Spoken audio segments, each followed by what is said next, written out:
দেখাইছোঁ আপোনাৰ কওঁ আজি এটা ভিডিঅ'লৈ গৈ আছোঁ এজন মোৰ আচলতে শিক্ষাগুৰু বসন্ত হিৰা ছাৰৰ ধৰ্মপত্নী মাতৃতুল্য আমাৰ তেখেতৰ আজি মই ঘৰত আছোঁ ছাৰ আজি 6 মাহ হ'ল আজি তেখেত বৈকুণ্ঠগামী হ'ব বুলি মই আচলতে গম পোৱা নাছিলোঁ আজি মই আহিছিলোঁ এই মাতৃৰ মানে গুৰু ধৰ্মপত্নী তেখেতৰ মই বেদনাৰ আমাৰ আহি মই গম পালোঁ তেখেতৰ আজি 6 মাহ হ'ল তেখেতৰ চৰকাৰীভাৱে যিটো পাব লাগে সেইটো পোৱা নাই বা হ'ব সোনকালে দুবাৰমান গৈছোঁ তাতে হোৱা নাই বাৰু কিন্তু কথাটো হৈছে কি ইয়াতে তেখেতৰ যিটো পৰিস্থিতি মই দেখুৱাই আছোঁ আজি মই কুকুৰ দুজনীৰ কাৰণে এটা আৰু এটা কুকুৰৰ কাৰণে মই আচলতে বিস্কুট ল'বৰ কাৰণে সোমাইছিলোঁ আৰু বিস্কুট ল'ব সোমাওঁতে আচলতে মই ছাৰৰ বুলি নাজানো তেখেতৰ ঘৰ বুলি মই নাজানো আজি মই বহুত বছৰ আছিলে 40 বছৰ আগত আহিছিলোঁ কিজানি এই বিস্কুট ল'ব আহোঁতে মই তেখেতৰ মই গলত অলপমান বস্তু এটা লক্ষ্য কৰিছিলোঁ এইটো গলত দেখি আছে মই আচলতে তেখেতক কোৱা নাছিলোঁ এই গলত এইটো দেখা পাই মই তেখেতক সুধিছিলোঁ সোধাৰ কাৰণে আচলতে মই এইটো এটা বেলেগ এটা বুলি ভাবি তেনেকুৱা এটা ছাছপেক্ট মানে ভাবি লৈ আপোনাক আচলতে সুধিলোঁ সোধাৰ আচল কথাটো ওলাই গ'ল যে ছাৰৰ আচলতে তেখেত সহধৰ্মিনী আৰু তেখেতৰ আজি মই সম্পূৰ্ণ কথাখিনি আপোনালোকক দেখাবলৈ চেষ্টা কৰিম তেখেত কেনেকুৱা পৰিস্থিতি আচলতে আছে সেইটো এই ঘৰ দেখিছে আপোনালোকে ইয়াতে আচলতে একো নাই চেলবিলাকত একো নাই তেখেতৰ আৰ্থিক অনাটন তেখেতে মাতৃয়ে তাৰমানে এই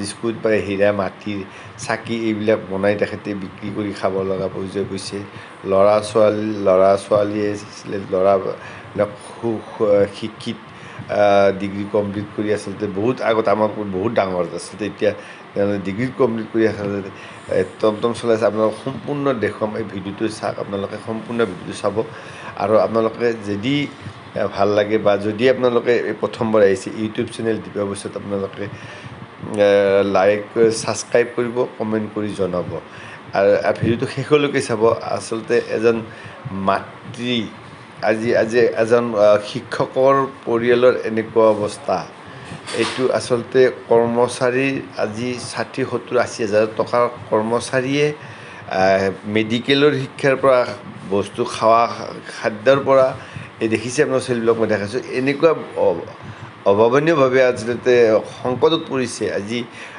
3rd গ্ৰেড 4th গ্ৰেডৰ এমপ্লয় আচলতে চাকৰি বুলি ক'ব নোৱাৰে 60-70-80 হাজাৰ টকা চাকৰি বুলি ক'ব নোৱাৰে আৰু তেনেস্থলত আজি আপোনাক দেখুৱাই আছোঁ সম্পূৰ্ণ ভিডিঅ'টো আপোনালোকে চাব আৰু শেষত আপোনালোকে জয় শ্ৰীকৃষ্ণ জয় শ্ৰীৰাম লিখিবলৈ নাপাহৰিব আৰু কমেণ্ট কৰি নিশ্চয় জনাব আপোনালোকে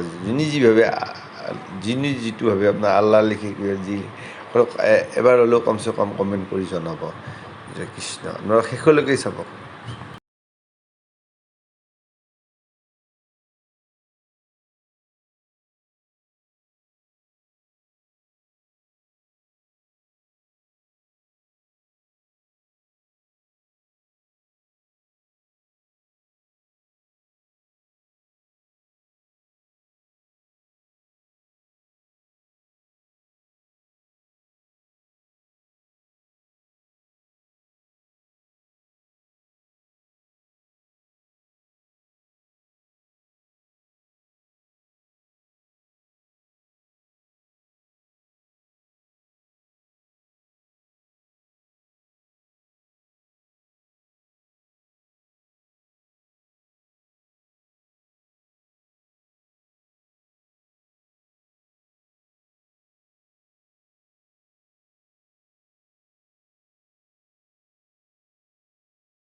আৰু আমাৰ আচলতে মই আৰু নেক্সট দেখাইছোঁ ছাৰৰ আচলতে সৰু ল'ৰা মোৰ নামটো বেদান্ত দাস তুমি কি কৰি আছা? মই ডিগ্ৰী কৰিছোঁ, ডিগ্ৰী কৰি কোম্পানীত কাম কৰি আছোঁ। ডিগ্ৰী কেতিয়া কমপ্লিট কৰিছা? ডিগ্ৰী মই 2013 2013তে ডিগ্ৰী কমপ্লিট কৰিছে। এতিয়া কিমান বয়স কিমান হ'ল তোমাৰ? এতিয়া মই 34 34 2013তে তেওঁ ডিগ্ৰী কমপ্লিট কৰিছে। 2013ৰ পৰা তাৰমানে কোম্পানীত কাম কৰি আছে। না এটা ভাল পোষ্ট পাইছে না ঘৰখন চলিব পাৰিছে। এতিয়া তইতো বিয়া বাৰু কৰিছ না? বিয়া কৰা নাই। বিয়া আৰু নকৰিবা কাৰণ কৰি লাভ নাই, কাৰণ এতিয়া কৰিলে কমচে কম 1 লাখ টকা 2 লাখ টকা যদি ইনকাম নহয় নকৰিবা। এতিয়া নকৰিবা কাৰণ এতিয়া সৰু চাকৰি কৰিলে 80,000 70,000 টকা চাকৰি কৰি লাভ নাই। তোমাৰ যদি 1 লাখ 1.5 লাখ টকা চাকৰি আছে তেতিয়া কৰিবা, যদি নকৰিবা। এতিয়া বিয়া কৰি লাভ নাই কাৰণ চলিব নোৱাৰে। এই পৰিচয় আপোনাৰ দেখাই আছো, এটা সন্তান 2টা সন্তান জন্ম দি আছে, কিন্তু নিজেই চলিব পৰা নাই। আৰু এটা সন্তান জন্ম দি ক'ত দিব? নিজেই চলিব পৰা নাই দেখোন মানুহবিলাকে। আৰু মই দেখাই আছো, মই দেখাই আছো এই অটোত এইখন চলাই তেওঁলোকে এটা ল'ৰাক স্কুলত এডমিশ্যন দিছে। ক্লাছ 9 বয়স 9 বছৰ। তেওঁলোকৰ স্কুলত দিব পইচা নাই, ঘৰতে চাব আৰু এডমিশ্যন কৰিব দিব। গভমেণ্ট স্কুলত দিলে আচলতে ৰিজাল্টকো আজি ৰিজাল্ট দিছে, আপোনালোকে গমেই পালে গভমেণ্টৰ প্ৰাইভেটৰ। আপোনাৰ ইয়াৰে পিছত মই দেখাম। আপোনাৰ সাধাৰণতে মই 2টা কথা কৈ দিলোঁ। শুৱালকুছি এঞ্জেল স্কুলৰ যেনেকুৱা প্ৰাইভেট স্কুলৰ আজি এতিয়া 100% ৰিজাল্ট, ৰামদিয়াৰ এখন আছে 100% ৰিজাল্ট, কিন্তু গভমেণ্টত তেনেকুৱা ভাল সেনেকুৱা শুনা নাই। এইটো পিছত গম পাম। কিন্তু মই দেখুৱাই আছোঁ প্ৰাইভেটত দিব লগাৰ কাৰণটো হৈছে কি, গভমেণ্টত দিব লগা কাৰণটো হৈছে এইটো দেখুৱাম। আৰু সমান্তৰালভাৱে মই দেখুৱাম এওঁলোকৰ ফেমিলিৰ কথাটো।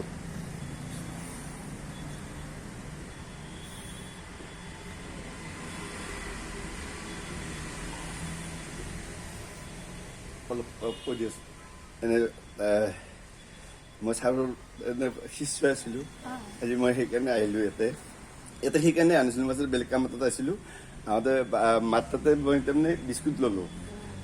বিস্কুট হেৰি কাৰণে কুকুৰকেইটাৰ কাৰণে মই এই ঘৰতে এইটো ঘৰতে মই টিউশ্যন লোৱা এনেকেই আছে ঘৰ, সেই ঘৰত টিউশ্যন লোৱা। আচ্ছা ইয়াতে গোটেইখিনি এনে কিছু ইয়াতে কাৰণে গোটেইখিনি। এতিয়া যিটো পৰিস্থিতি স্কুলত দিয়া, ল'ৰা ছোৱালী দিয়া আৰু ঘৰ চলাত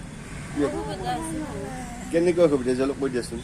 তাৰ ঘৰত গৃহস্থলীয়ে গম পায়, মাইকী মানুহটো গম পায়, কিন্তু মতা মানুহটো কেনেকৈ চলে গম নাপায়, মাইকী মানুহটো গম পায়। কোম্পানীত কথা কৈ দিয়াচোন কি প্ৰব্লেম চলি আছে, ঘৰখন কি প্ৰব্লেম আছে, মাইকী মানুহটো গম পায় বেছি। মানে দেউতাৰ পেঞ্চনটো হোৱা নাই, ইমান দিন হ'ল, 6 মাহ হ'ল। এতিয়া আমাৰ গাড়ী এখন আছে, ভাড়া চাড়া একো নাই। ভাড়া নাই, ক'ত ভাড়া থাকিব ক'ত? আজি কোনোবাই আছে বন্ধ ৰাস্তা, কালি কোনোবাই আছে বন্ধ ৰাস্তা, ক'ত গেলি ফাইন কাটিব, সেনেকুৱা কথাৰ কাৰণে নিব নোৱাৰে। কাৰণ বেয়াও হৈ থাকে বহুত, এনেকুৱা আৰু প্ৰব্লেম। এনে মোৰ একো কাম নাই, এনেকুৱা আৰু বহুত প্ৰব্লেম। আৰু চলি স্কুলত দিছোঁ, বহুত মাহত পইচা দিব লাগিব, তাতেও দিব পৰা নাই, সেনেকুৱা আৰু। এতিয়া চাওক আপোনালোকক মই দেখুৱাই আছোঁ আজিৰ পৰিস্থিতি।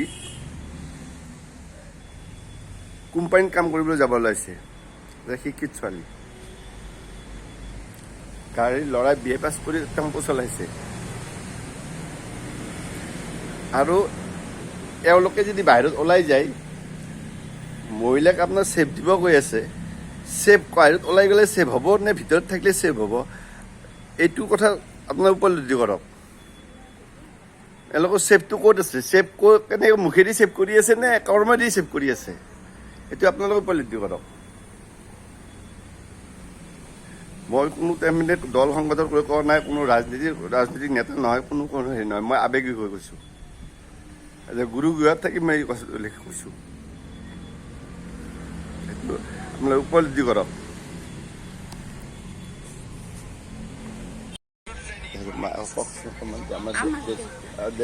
আমাৰ যে পিতা বাংকন বৈশ্য, মইতো আচলতে গমেই পোৱা নাছিলোঁ। আজি এনেকুৱা সম্পৰ্ক গম পাই গ'ল যে আহি বহিব, ধুনীয়াকৈ আলোচনা কৰিব, ইমান ধৰণৰ কথা। এটা বস্তু দেখা পাইছোঁ। আপোনাৰ ইখিনি যে বাঢ়ছে অঁ ইখিনি আপুনি কাৰোবাক দেখিছেনে নাই? ঘুমো খাইছিলোঁ মোৰ কাছে কিমান দিনৰ পৰা হৈছে এইটো? বহুত বছৰ হয় কিমান বছৰৰ পায়? সৰুটো স্কুলত থোৱাৰ পৰা তাকে স্কুলৰ কেনেদি থোৱাৰ পৰা আচ্ছা আপোনাৰ আগত কৰি ডাঙৰ হৈছে নে সৰু হৈছে? এনে বিষ চিকটো সেনেকৈ আছে আপুনি ডক্টৰক কিয় দেখা নাই? ডক্টৰ হৈছেতো মই বহুত চিকিৎসা কৰিলোঁ ছাৰক চিকিৎসা বেমাৰ হৈ আছে নেকি ছাৰৰ? বেমাৰ হোৱা নাই কি? পৰিছিল অঁ বাটটো এই শুক্ৰবাৰত আচ্ছা এইটো পৰি ফ্ৰেকচাৰ হৈছে? এইটো ফ্ৰেকচাৰ হ'ল ফ্ৰেকচাৰ হওঁতে পাটনাক লৈ গ'ল ডাঙৰ ল'ৰাটো আৰু ডাঙৰ ল'ৰাটো পাটনাক লৈ গ'ল পইচাবিলাক সেনেকৈ ট্ৰেইনত লৈ গৈছে পইচা বহু গৈছে তেওঁৰ লগত খেলিছোঁ মই তেওঁৰ লগত খেলি যদি আপুনি সৰ্বহাৰা সৰ্বহাৰা আৰু আপুনি এইটো দেখাব লাগিব এইটো আপুনি দেখাব লাগিব আপুনি ভাঙা ঘৰ মেডিকেল আছে নহয় তাতে যাই পেলাই দেখাব ল'ৰাটোক লৈ পেলাই হ'লেও ডাঙৰ ল'ৰাটোক লৈ পেলাই যাব বুজি পাইছে? আপোনাৰ তাতে অটল অমৃত কাৰ্ড তাত আছেনে আপোনাৰ? আছে অটল অমৃত আধাৰ কাৰ্ড এইবিলাক আছে? অটল অমৃত কাম হোৱা নাই কৰা নাই মানে ৰেচন কাৰ্ড নাই আছে বা কিবা সেই লৈ যাব আয়ুষ্মান কাৰ্ড যদি আছে কিবা লৈ যাব কিবা সহায় হ'ব পাৰে বুজি পাইছে? আপুনি দেখাব অঁ আচ্ছা কৃষ্ণ কৃষ্ণ মই ৰামেশ্বৰ মই যে লগ নাপাওঁ নহয় আচ্ছা মই দেখাই আছোঁ ছাৰৰ ডাঙৰ ল'ৰা আহি পেলাই এই মোক যে দিছিল ছাৰৰ ডাঙৰ ল'ৰা আহি পেলাই আৰু বাবুক খোৱা গৈছিল ফচি আহি মাত্ৰ মই আচলতে ক'ব পিছত আৰু যে গ'লে সেইটো এতিয়া নকওঁ গাড়ী চলাই গাড়ী চলাই চলাই তাৰমানে এনেই শিক্ষাগত অৰ্হতা মই ডিগ্ৰী পাছ কৰিছোঁ ডিগ্ৰী পাছ কৰিছে কিমান চনত? ডিগ্ৰী পাছ কৰিলোঁ মই 2005তে বি এ পাছ কৰিছে আমাক কৰি কিমান ডাঙৰ আৰু এতিয়া তেখেতে মই কিন্তু সিমান আগতে সৰু হৈছিলতো সেনেকৈ মোৰ অলপহে ডাঙৰ সৰু হৈছিল সেইটো এটেণ্ডেঞ্চটো অলপ চেঞ্জ হৈছে সেনেকৈ ধৰিব পৰা নাই 2005তে ডিগ্ৰী পাছ কৰিছে এতিয়া অটো চলাই আছে আৰু দেউতাকৰ নামত সৰ্বহাৰা আপোনাৰ গোটেই শেষ হৈ গ'ল আৰু এতিয়া আপোনাৰ ঘৰখনত বি এ পাছ কৰি 3জন ল'ৰা ছোৱালী আৰু বোৱাৰীকটো চাকৰি কৰিব পৰা নাই কাম কোম্পানী কাম বিচাৰি ফুৰিছে মাতৃয়ে কৈছে নালাগে যাব এতিয়া আপোনালোকে খালি আৰু চিন্তা কৰক